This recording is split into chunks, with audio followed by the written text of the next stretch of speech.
How you doing, brother? You love God? You love God?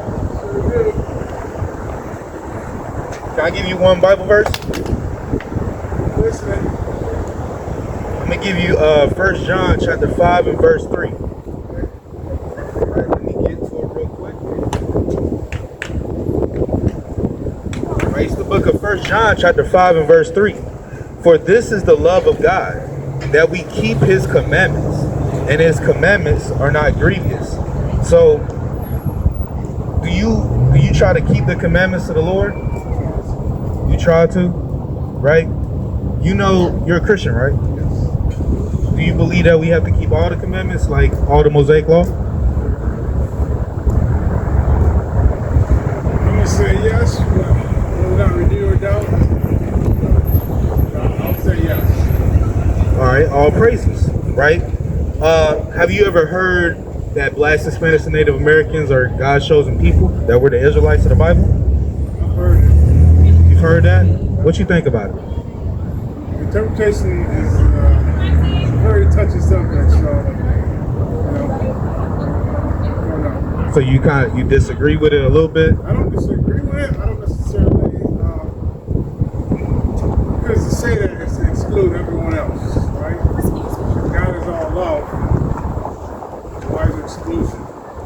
Well, I mean, here's the thing. I'm not even talking about exclusion yet. I'm just talking about, well, who are the Israelites in the Bible, right? So somebody on the earth has to be the Israelites, has to be God's chosen people, right? So we read the Bible and we see that God's chosen people, the Israelites, are are melanated in the Bible, right? Like, have you ever read Acts 13 and 1? I'll have to give the verse. All right, let me give you Acts. Let me give you Acts 13 and 1, right, real quick. So Acts 13 and 1. Now there were in the church that was Antioch certain prophets and teachers, as Barnabas and Simeon, that was called Niger. Now, it says in the Bible that prophets and teachers were called Niger. Who on the face of the earth is being called Niger? Well, the depends. See, it goes back to interpretation. I don't know. Okay, so whenever you... Is that what they meant, right? Well, here's the thing, like, the word nigger, what does it mean? Today's context? No, not in today's context. Because in today's context, they'll say it means ignorance or something like that, right? But what does it go back to? Like, what does it actually mean? It just means black, right? So, like, it goes back to the Latin. I believe it's the Spanish negro, that's black, and I think the Latin is niger or something like that. Well, the Greek here is niger in Acts 13 and 1, right? So, and whenever you go into the Greek and what it actually means, it just means a black man, which is why when you read this verse in the NLT, it says the prophets and teachers, the black man, right? So that's all it means, is that the nigger, right, the black man, was prophets and teachers, right? So they were melanated individuals. So we also read the description of Christ. Do you think Christ is a white man? Never. What would you say he looks like today? Farther away from white as possible. Farthest away from white as possible, right? Geographical location doesn't make sense. Right. Well, I'm gonna read you in the Bible, because it doesn't make sense, because guess what?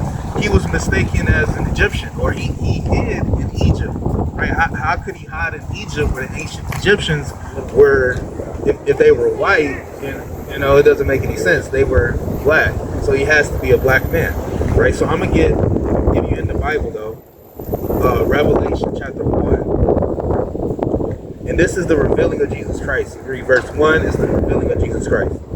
So Revelation 1 verse 14, it says, his head and his hairs were white like wool, as white as snow, and his eyes were as a flame of fire. So when it says his head and his hairs were white like wool and white as snow, it's describing the color and the texture of his hair, right? So if you look at wool, that's sheep hair. right? It kind of resembles like an afro in today's culture, right? And then white, so it's like a white afro, right? In verse 15 it says, and his feet like unto fine brass, as if they burned in a furnace. Now your feet is the same color as the rest of your body, right? So it said his feet was like fine brass, as if it burned in a furnace. Now, if you take anything, you put it in the oven, and you burn it, what color does it come out? Right? Comes dark, right? Almost black, right? So Christ, who comes from Judah, right? The tribe of Judah, is said to be dark-skinned, right? So he's dark-skinned, melanated brother, right? And the prophets and teachers were called nigger in the Bible. Now, I'm going to give you something real quick. Real quick. This is the last one. Deuteronomy 28, verse 68, right? It says, and the Lord shall bring thee into Egypt again with ships. Now, when it says Egypt, it's talking about bondage. You can read that in Exodus 20 and 2, right? So, you're going to go into bondage again on ships. This is talking about the Israelites, right? How did black people get to America? If you believe we're not native, that's a sticking point, right? Right. You know, some of us are already here. And the natives, right, that were here, white people, they committed mass genocide on them. So either way you look at it, some type of travesty or atrocity happened to these people. And you can read all about it in Deuteronomy 28, that these were curses that was going to happen to us, right? So sticking with the point of history, black people came to America. Why curse the chosen people? Why curse the chosen people? Because we made a covenant, right? As the Israelites, we made a covenant with God, and we said we're going to keep all these laws, statutes, commandments. And the contingency plan was if we keep them, we're going to be blessed. We're going to have all these blessings, right? But if we don't keep them, we're going to be cursed as a people, right? And we're going to have to go through all these curses. And if you read all throughout the scriptures, what did the Israelites do? They kept being disobedient. They kept, worshiping other gods. Thank you for stopping, brother. All praises to the Most High. You too. All right, let me see if I can get back to what I was doing. But all praises to the Most High, right? Now I'm going to get Proverbs chapter 19. Proverbs chapter 19, verse 16, right? It says, he that keepeth the commandment keepeth his own soul, but he that despiseth his ways shall die, right? So you want to keep the commandments of the Most High God, and live, right? If you don't, you're going to die, right? All throughout the Bible, it says if you want life, keep the commandments. You want death, right? Then break the commandments, right? It's a new way, a new salvation.